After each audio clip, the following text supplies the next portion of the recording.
Assalamu alaikum туғандар. Туғандар, біз жаңа қалай жеріндегі бір атардық монтажды бүттік. Қанша метр кабель кетерін расписка қылып тұрып шығарып қойым. Ошол жерден пауза алып тұрып көріп аласыздар.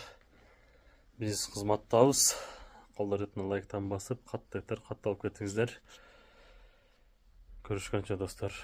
Бейішке кіргізіп, мына рахаттан десе, досы кіріп тұрып, өзінің досы жөнінде хабар сұрайды. Аллах Таала тозақты айнек қылып көрсетіп, қара, тозақтан бар бұ десе, досы тозақта жатқан болады. Я Раб, бұл менің досым да, бұл менің досым. Тартып шығарып, бейішке кіргізіп алуға саңа мүмкіншілік бердім дейді. Ошонда ал досын шығарып, мүрек суысына жуынтып, анан бейішке жетелеп кіріп кетеді. Дегені, издешкен достор дегені, бейіштен таппай қалсаң, тозоқтан болса дағы издеп бейішке кіргізіп ала тұрған достор керек бізге.